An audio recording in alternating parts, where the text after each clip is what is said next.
एक मित्र ने स्वामी ऋषम देओल जी ने कमेंट करके पूछा है कि आप जो ईईजी मशीन वाली बात कह रहे हैं और इसे आश्रम में भी लेने जा रहे हैं, कृपया बताएं कि इससे साधकों को कैसे लाभ होगा। तो मित्र का बिल्कुल सही प्रश्न है। बात यह है कि हम सभी साधक जो भी जहाँ पर हैं और ध्यान कर रहे हैं, किसी और विधि से कर रहे हैं, हम अपने को एक तरह से उसी जगह पर सही समझते रहते हैं। और उसका कारण ये होता है कि ध्यान का परिणाम तो पहले दिन से ही आने लगते हैं। और पूरी बात यह है कि ध्यान कई तरीक़ों से एक तरह से लाभ करता है हमारे मनोवैज्ञानिक व शारीरिक स्वास्थ्य में, और हमें थोड़ा थोड़ा केंद्रीभूत भी करने लगता है शुरू से ही। तो साधक कहीं पर भी कुछ भी मान सकता है, क्योंकि उसकी स्थिति पहले से बेहतर होती है। और क्योंकि मन के ही अनेक तल हैं, जबकि हमारा लक्ष्य होता है मन के पार जाना। तो इन अच्छी वाली जो मन की स्थितियों में हम सच में जो हमें घटते हैं ध्यान में, तो हम ये समझ ही नहीं पाते कि हमारा जो अनुभव है वो मन के अंदर का ही कोई फील गुड कराने वाला अनुभव है या एक तरह से मन के पार का है। और इसमें भी हमें दो बातें जाननी चाहिए सभी मित्रों को। एक बात तो हमेशा हमें जाननी चाहिए कि जीवन में चाहे हम किसी भी क्षेत्र में सफलता के लिए काम कर रहे हैं या साधना कर रहे हैं या कुछ और, तो हमें सबसे पहले यह स्पष्ट रूप से पता होना चाहिए कि हम अभी कहाँ पर हैं, हमारी वर्तमान की सचमुच की स्थिति क्या है। और तभी हम आगे अपने लक्ष्य के प्रति एक तरह से गतिमान हो सकते हैं, या कहो एक तरह से अपना श्रम आगे का निर्धारित कर सकते हैं, और हमें एक तरह से मार्गदर्शन उससे मिलता है। और एक दूसरी और भी समस्या होती है एक तरह से असली साधक की, कि उसने कभी भी जीवन में चेतन रूप से मन के पार की अवस्था को महसूस नहीं किया होता है। अतः गलत समझने के एक तरह से मन के कारण उस अनुभव को मिसअंडरस्टैंडिंग के चांसेस जो है एक तरह से अधिकतम होते हैं।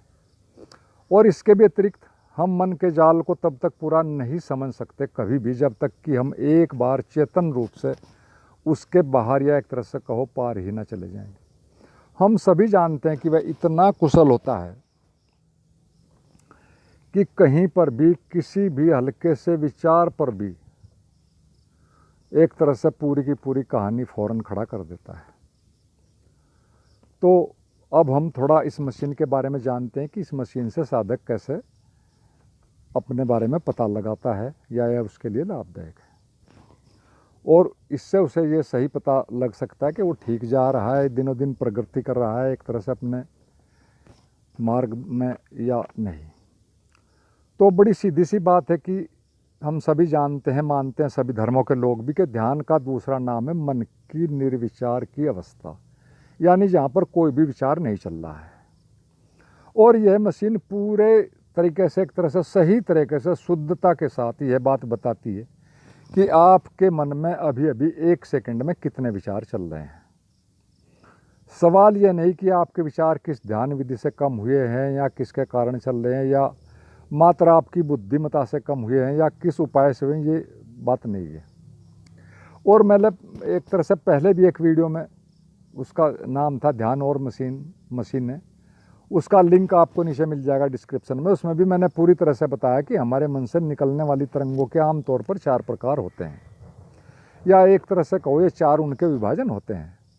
पहला होता है बीटा वेव्स, जो कि एक तरह से प्रति सेकंड 32 से लेकर 13 सेकंड प्रति सेकंड 13 तक निकलती हैं, 32 और 13 के बीच में, जो कि एक तरह से एक सामान्य अवस्था होती है हमारे मनुष्य जीवन की। जैसे कि हम सुबह जागते हैं शाम तक रहते हैं, सभी की होती है, इसी रेंज में आते हैं सभी। दूसरी अवस्था का नाम है अल्फा, जो कि फिर इस 13 से नीचे की तरफ जाती है, 13 से 8 तक, जो कि एक तरह से ध्यान की अवस्था मानी जाती है। और तीसरी होती है थीटा ब्रेन वेव्स, जो गहरे ध्यान की अवस्था होती है और जो 8 से लेकर 4.5 तक की होती है प्रति सेकंड। और चौथी डेल्टा, जो 4.5 से लेकर 0.5 तक आधे तक होती है। इसे आप निर्विकल्प समाधि कह सकते हैं या सविकल्प समाधि कह सकते हैं। वो एक तरह से अलग बातें हैं ये, लेकिन उनकी ही समाधि की अवस्था होती है, क्योंकि यहाँ पर आप निर्विचार के आसपास की स्थिति में होते हैं या बिल्कुल निर्विचार होते हैं। तो अल्फा, थीटा और डेल्टा एक तरह से हमारे गहरे विश्राम की ओर ले जाती हुई अवस्थाएं होती हैं हमारे शरीर की, मन की, क्योंकि दोनों जुड़े हुए हैं, दोनों एक ही हैं। तो फिर और ये जो मैंने बताई हैं ये आपको 4 रेंज, ये अलग अलग मनोवैज्ञानिकों ने इनको थोड़ा एक आध कम ज़्यादा बताया है, इसलिए उसमें कुछ भ्रम में पड़ने की ज़रूरत नहीं है, लेकिन रेंज यहीं रहती है, थोड़ा सा ऊपर नीचे। और यही स्थितियाँ जिनकी हम अभी इसके बारे में, ध्यान के बारे में जिक्र करें, ये सारी सारी नींद में भी घटते हैं नेचुरल तरीके से, ज्यों की त्यों। लेकिन वहाँ पर हम यानी चेतना एक तरह से सुप्त होती है, सपनों में या प्रसुप्ति में की अवस्थाओं में एक तरह से गुजरती रहती है और उनमें खोई रहती है, लेकिन चेतन बिल्कुल नहीं होती। लेकिन यदि इन्हीं विश्राम व शांति की अवस्थाओं में साधक जागृत रूप से या कहो चेतन अवस्था में होता है ध्यान के द्वारा, तो यही अवस्थाएं ध्यान की अवस्थाओं को एक तरह से प्रदर्शित करती हैं। और इस बारे में आपको थोड़ा एक और बात बता दूं कि विश्व में ऑन रिकॉर्ड जो है, जो सबसे एक तरह से सबसे बड़ा रिकॉर्ड है, वो दादी जानकी जी का है, कि मन की अवस्था का है, उनकी मन की स्थिरता का है। हालांकि एक तरह से यह भी एक सविकल्प समाधि ही थी, लेकिन उस पर हम यहाँ कोई बात नहीं कर रहे हैं। तो दादी जानकी जी के नाम ये है, और उनका टेस्ट भी इसी ईजी मशीन से सन 1978 में लंदन में किया गया था, और उन्होंने अभी अभी लगभग 6-7 महीने पहले ही शरीर छोड़ा है। और ऐसी बात नहीं है कि लोग इस समय में या इस स्थिति में जो उनकी थी दादी जी की, इसमें या इससे आगे गहरी अवस्थाओं में नहीं रहे होंगे दुनिया में, लेकिन उनका कोई भी रिकॉर्ड नहीं है। और दादी जानकी जी के नाम पर ही आज तक ये रिकॉर्ड है, 78 से लेकर 1978 से अब तक। और उन्हीं को ये एक तरह से मिला हुआ है कि the most stable mind women of the world. और कारण बस इतना है कि अध्यात्म सिर्फ आस्थाओं और मान्यताओं पर भी एक तरह से चलता रहता है, और उससे आगे प्रैक्टिकली हम उस पर कोई बातें नहीं करते। और इसकी वजह से ही, इस तरह की चीज़ों की वजह से साधक एक तरह से एक मनोभ्रम में ही चलते रहते हैं। तो कोई स्पष्ट उनको एक तरह से अपने बारे में जानकारी नहीं मिल पाती। तो मेरा तो सभी साधक मित्रों से ये प्रश्न है कि क्या हमें उस कार्य का ठीक व सटीक वैज्ञानिक मूल्यांकन नहीं करना चाहिए जिसे कि हम वर्षों से कर रहे हैं? और क्या ऐसा करने से हमें आगे की एक तरह से अपनी साधना में एक तरह से मार्गदर्शन नहीं मिलेगा? और यह बात मैं सिर्फ एक ही कारण से कह रहा हूँ मोटे तौर पर, तो कि मैं अपने अनुभव के आधार पर ये सारी बातें कह रहा हूँ, और उससे जो आए तथ्य हैं एक तरह से उनको ध्यान में रख कर ही कह रहा हूँ। मैं 1970 से ही साधना कर रहा हूँ, उससे पहले तो और तरह की जो अक्सर होते हैं घरों में, और 74 में ओशो से जुड़ गया था। और इस साधना के दौरान अनेक तलों से एक तरह से गुजरा हूँ, मन के, चेतना के, शरीर के, और उनको तब सही ही समझता था जब मैं उनसे गुजरा। फिर आकर 2016 में एक तरह से पूरी बात स्पष्ट हुई, पूरी बात समझ में आई, और अब मैं इस तरह कोई ध्यान साधना न करता हूँ न ज़रूरत है। तो मैं अधिकतर मित्रों को एक तरह से देखता हूँ वीडियोज में जो इससे रिलेटेड हैं, ध्यान से, साधना से, दूसरे लोगों को देखता हूँ या प्रत्यक्ष में देखता हूँ। बहुत से लोग मुझसे मिलते रहते हैं, तो उन्हें देखकर थोड़ा सा दुख भी होता है कि वो एक तरह से क्या समझ रहे हैं, यानी किस स्थिति को क्या समझ रहे हैं, जबकि असली बात जो वो समझ रहे हैं अपने को उससे आगे होती है। तो ये सारी बातें देख कर एक तरह से मुझे इस मशीन का ख्याल दिमाग में आता कई वर्ष पहले, 3 वर्ष पहले, और अब मैंने इसे एक तरह से सभी मित्र साधकों को, चाहे वो किसी भी संस्था से जुड़े हैं, किसी साधना पद्धति से काम कर रहे हैं, या किसी भी धर्म से जुड़े हों, उन सभी के सामने एक तरह से जो साधना जुड़े हुए लोग, उनके सामने मैंने इसको स्पष्ट रूप में रख दिया है। और इसमें एक तरह से मित्रों का रेस्पॉन्स भी बहुत अच्छा आ रहा है। इस मशीन की कीमत 1.5 लाख से लेकर 2 लाख तक है, कुछ उसमें और भी 1.5 लाख के बाद लगाने पड़ते हैं कुछ इंस्ट्रूमेंट, और वो सारा खर्च 2 लाख के लगभग का है। और अब तक 50,000 के लगभग पैसे इकट्ठे हो चुके हैं, कई मित्रों ने दिए हैं, कोई अपनी अक्षमता अनुसार सभी दे रहे हैं। तो मैं चाहता हूं कि सभी ढंगों से चलने वाले मित्र या जो भी इस चैनल से जुड़े हैं वो सभी मित्र अपनी अपनी अक्षमता अनुसार एक तरह से सहयोग जरूर करें इस मशीन के आने में। जब ये आ जाएगी आश्रम में तो फिर कोई भी मित्र अपना टेस्ट फ्री में कभी भी कर सकेगा। और जो कभी नहीं भी आएंगे आश्रम में, कुछ मित्र ये भी सोच सकते हैं, तो उनका सहयोग भी एक तरह से धर्मदान के रूप में ही होगा, क्योंकि आश्रम में कुछ ऐसे मित्र भी आते रहते हैं जिनका कि एक तरह से सहयोग की स्थिति नहीं होती। और यदि यह टेस्ट कोई किसी साइकेट्रिस्ट के पास जाकर कराता है, जिसकी हम बात करें इस मशीन से, तो वहाँ 1500 से लेकर 2000 रुपये के लगभग का खर्च आता है एक ही बार में। और यहाँ पर मशीन आने पर कोई भी आकर फ्री में बड़े आराम से कर सकता है, इसमें कोई खर्च तो होता नहीं। तो हम सभी साधक चाहे किसी भी ध्यान या साधना पद्धति से चल रहे हों, एक बात पर सभी हम एक तरह से स्पष्ट रूप से एकमत होते हैं कि निर्विचार में होना या अमनी अवस्था में होना या कहो अपने में पूरी तरह से स्थित प्रग होना हमारा लक्ष्य होता है, या कहो साधना का लक्ष्य होता है। और इसी स्थिति को यह मशीन जो एक तरह से स्पष्ट रूप में बिल्कुल बताती है। और फिर आप चाहे मंत्र साधक हों, चाहे भक्त हैं, चाहे ध्यानी हैं, राजयोग हैं, सांख्य चलने वाले हैं, सभी अपनी अपनी मन की स्थिति या अपने केंद्रीकरण को कितने आप स्थित पर गए, अपने केंद्र पर हैं, इसके द्वारा मशीन का आप साफ साफ जान सकते हैं। और आप कोई विधि पर काम करने से पहले की रीडिंग ले सकते हैं इसके द्वारा।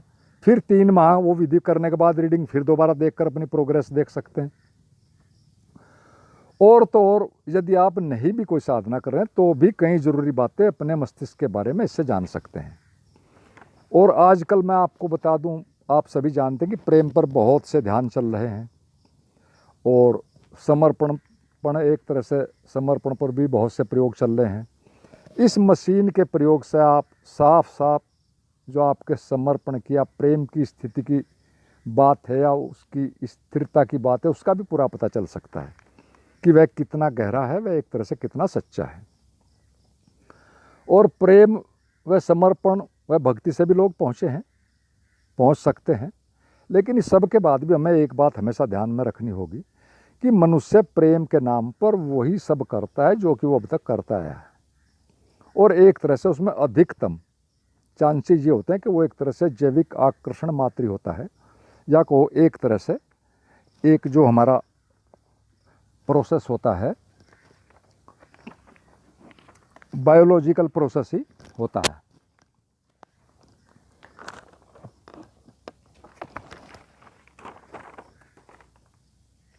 तो इस बारे में भी हमें थोड़ा सावधान रहने की ज़रूरत है, लेकिन मशीन से वो सारी चीज़ें एक तरह से स्पष्ट हो जाती हैं। और ओशो ने खुद कहा इस बारे में एक जगह कि मैंने प्रेम की बात कही है और तुमने उसे सेक्स समझ लिया है। सेक्स अपनी जगह बिल्कुल ठीक है, लेकिन एक साधक को मन की चालाकी को तो समझना ही होगा, क्योंकि उससे हर हाल में प्रामाणिक होना ही होगा, तभी वो स्वयं को जान सकता है। और आज तो विज्ञान का युग है, टेक्नोलॉजी और मशीनों का युग है, तो क्यों न एक तरह से हम इसका लाभ लें, अपने विकास हित में करें। तो मेरा सभी गुरु भाइयों से व अन्य साधक मित्रों से निवेदन है कि ध्यान साधना को एक तरह से समय के साथ साथ एक नया आयाम दें। और इस एक तरह से जो साइंटिफिक प्लेटफार्म हम बनाने जा रहे हैं, इसकी जो योजना चल रही है, इस पर काम चल रहा है, इसके बनाने में एक तरह से अपनी क्षमता अनुसार कम या ज़्यादा जितना भी सहयोग आप कर सकते हैं वो ज़रूर करें। और आप सोच रहे होंगे एक तरह से किसकी ज़रूरत क्या, तो मैं आपको बता दूं कि मनुष्य मन की एक आदत होती है कि वो हमेशा हमें कुछ का कुछ दिखाता है, और तभी हम उसके जाल में फंसे रह सकते हैं। यानी एक तरह से अपने मन के कारण हमें हमेशा से झूठ में जीने की आदत है। हमारी अधिकतम बातें जो हमारे जीवन में होती हैं वो झूठ की ही यात्राएं होती हैं सारी की सारी। हम सब अच्छी तरह जानते हैं जब भी हम ध्यान में जाते हैं। तो हम इन सारी चीज़ों से बचने के लिए एक तरह से ये मशीन का कर रहे हैं इंतज़ाम सारा का सारा। और आप इस विषय पर जो मैंने आपके सामने विचार रखे हैं, आप इस पर विचार विमर्श करें और मेरे से भी एक तरह से कोई प्रश्नोत्तरी कर सकते हैं, कुछ पूछना हो मुझे भी अपने सुझाव दें क्योंकि किसी भी मित्र के पास कोई भी नई व कीमती जानकारी हो सकती है। मशीन के बारे में कोई जानकारी हो उस बारे में दें। काफ़ी मित्र मैंने देखा है, गुरु भाई भी वो डॉक्टर्स हैं, वो इसमें जानकारी ज़्यादा दे सकते हैं, कोई सुझाव दे सकते हैं। मेरे पास तो अपना एक क्लियर विजन है, लेकिन आपके सहयोग से या आपके कुछ बताने से और बात बदल सकती है, कुछ इसमें और सुधार हो सकता है। और यह एक तरह से दृष्टिकोण जो मैंने ये लिया है इस विषय में, जो निर्णय लिया, ये मैंने अपने लंबे अनुभव से, एक तरह से पिछले 46 सालों के अनुभव से, जब से मैं उससे जुड़ा हूँ उनमें से लिया है। और उन 46 सालों में भी मैं लगभग 20 साल गहरी ध्यान साधना में, एक तरह से मौन और एकांत में मैंने व्यतीत किए हैं।